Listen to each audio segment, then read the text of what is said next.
In this episode, now we're reading with power.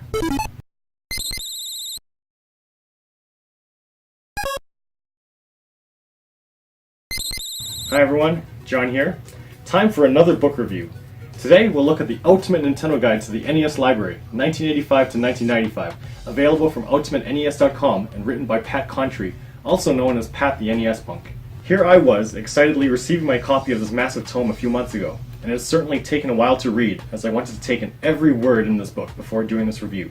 Every single word. Yeah, it's a lot of small text on many large pages. As in its title, the book is a guide, perhaps the ultimate guide, to the library of games for the Nintendo Entertainment System.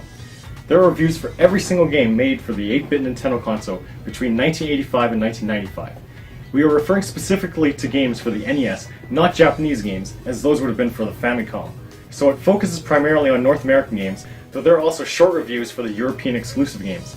There are both licensed and unlicensed games covered here, but not homebrew games, and not outside of the 85 to 95 date range. So you won't find any of the Battle Kid games, or any other retro games made after the official NES era. So there are over 400 pages of reviews and descriptions for over 800 cartridges. This book is prefaced by a foreword by Blake Harris, author of another recommended book, Console Wars, and supplemented by a number of NES-related articles. So let's dive in. Reviews of North American NES cartridges make up the bulk of this book. There are 759 cartridges covered here. Each page typically features reviews of 2 games. At the top, there's an information box of relevant information for each cartridge, such as the title, genre, release date, developer, publisher, and more. Especially helpful for collectors, there's a mention of availability, which ranges from very common to extremely rare.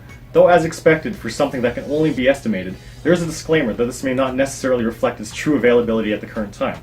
You know, like if someone were to find a crate full of Stadium Events, or destroy a whole bunch of Super Mario Bros. Duck Hunt cartridges, etc. And there is also a rating out of 5 stars, which is how the reviewer has appraised the game. Next to that is an image of the cartridge, which is not a photo, but rather a very well done render of the cartridge with the official label artwork on it.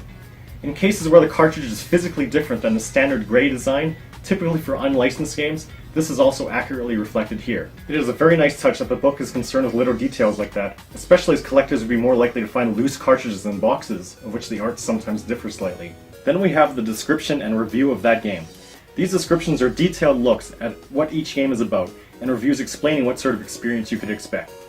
Due to limited space, these are single paragraphs, without any indentation or breaks, so it's usually quite a wall of text.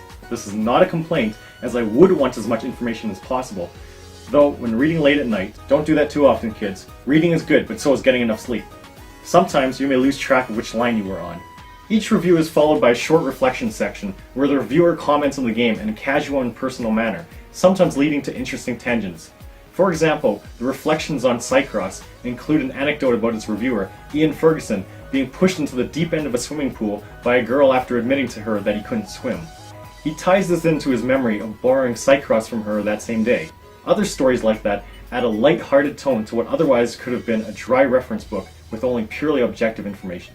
At the bottom are 4 screenshots from each game. The first is of the title screen, and the other 3 are from gameplay. In general, there is variety shown in the different screenshots, which help represent the game. But I scratched my head at a few of the choices, as in some cases they weren't that different. Now I get that taking a few screenshots from hundreds of games is quite the task, but as they say, a picture is worth 1,000 words, and these screenshots are pretty important for a book meant to catalog and describe every game, so a little more time spent on some of the games here would have been nice. But it's not a widespread thing. Like I said, in most cases, the screenshot selections are fairly representative of the games being reviewed. Speaking of pictures, the last thing to note is the background of each page. It is another screenshot of one of the 2 games on that page.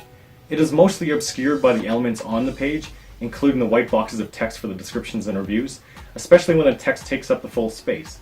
But it adds more color and makes each page unique, and though sometimes you can barely make out what it is a screenshot of, I think it is preferable to having a solid colored background, which, while looking clean, can also look boring. In a few cases though, the pages can be a little busy, so perhaps the background could have been toned down a little.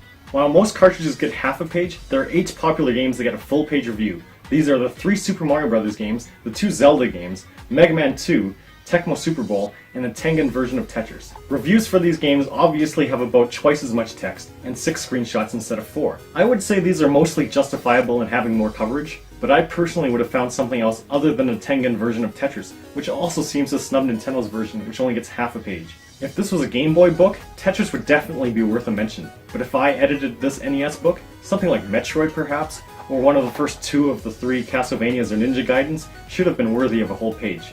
But that's just my opinion. Due to the book's formatting, 4 other games appear on a page all on their own due to the proximity to the above games: Super Jeopardy, Tecmo NBA Basketball, Terra Cresta, and Zanuck. And there's a 5th game in a similar situation because it's at the very end of this section: Zombie Nation. But these get an equal amount of space as any other review, so they get half a page, though at least we can actually see the background image. After those 386 pages covering the 759 North American NES cartridges, there are 9 pages dedicated to the European exclusive games. These do not include games that are merely renamed, or slight revisions of North American games due to language or censorship. That adds 34 more games, and at 4 reviews per page, it's a very quick read.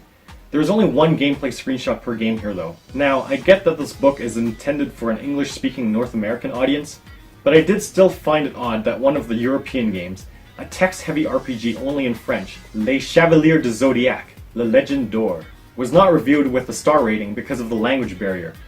I suppose learning a language for one review wasn't worth the effort, but I'm thinking, was there not one French person they could have reached out to who could have contributed 1 short review or at least a star rating? Next are 10 HES cartridges which are specific for the Australian market. I say cartridges and not games since 4 of those 10 are compilations. Then the reviews conclude with 8 promotional cartridges, and then very brief descriptions of 7 test cartridges. Altogether, that is 818 NES cartridges covered on 402 glossy pages. Following that are pages on variants, and then a look at the NES hardware, including popular controllers and accessories, and then 10 NES related articles on all sorts of topics, including a recap of the NES launch back in 1985, a discussion of Nintendo censorship, and articles on unlicensed developers Tengen and Color Dreams. These articles are written by personalities you may know from the internet, such as James Rolfe, aka the Angry Video Game Nerd, who is a fan of horror and wrote about horror games on the NES, Brent Black, also known as Brentofloss, a musician who wrote here about NES music, and Andre Meadows of Black Nerd Comedy, a fan of 80s and 90s pop culture who wrote about games based on the licensed properties he is clearly a fan of. The book ends with screenshots of unreleased games. Ah, what could have been. Before I give my verdict on this book, I just have to gripe about a few things. Great as this book is, there are some imperfections or things that I would have done differently. I did notice a few errors, more so towards the end of the main section. Like it looks like left and right are confused here, and what is Castlevania Simon's Revenge? But considering the amount of information here, that's almost not too surprising that something would slip by, so I won't really hold a few minor errors heavily against this. Also, I feel as though the info box should be formatted more like this, or this, not like that.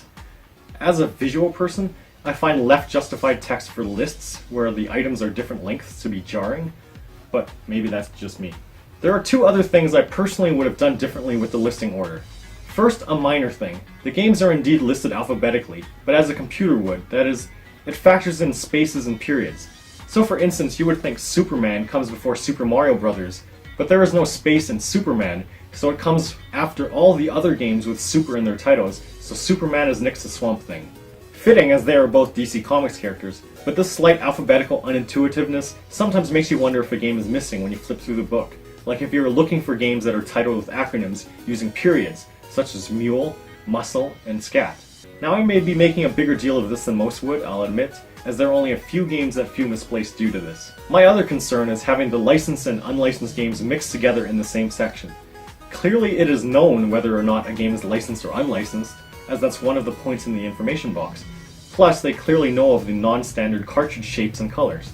I didn't follow the Kickstarter campaign for this book as it was over before I even heard of it, so I didn't see if it was discussed while Pat was making this book. So for all I know, perhaps by being inclusive he is making a statement about unlicensed games being just as legitimate as licensed games in his opinion, deliberately not segregating them into their own sections. I don't mean to put down unlicensed games, but fact of the matter is, while some collectors do want them, I know some are fine with collecting only the officially licensed games. In any case, if they were separated, I feel it would be more organized. But again, that doesn't affect the content itself. So the fact that I have to nitpick little things like these is probably reassurance that there really isn't much at all that is actually problematic with this book. So, is this book worth a read? And is this book truly the ultimate Nintendo guide to the NES library? I would certainly say so. Putting together hundreds of reviews into a humongous book is certainly no easy feat, so I applaud Pat the NES Punk for doing so.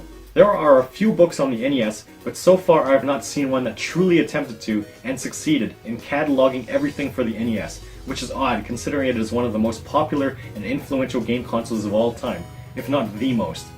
To have all this information packed into this huge tome, which has a hardcover, glossy pages, and is fun to just have on your coffee table to just flip through and read random reviews, you can't do much better than this when it comes to reading about the NES. While you don't necessarily have to read every single page front to back like I did, it is extremely handy as a reference book if you are an NES fan. So, is it worth your money? From UltimateNES.com, you can buy the book for $60, and that's in US currency.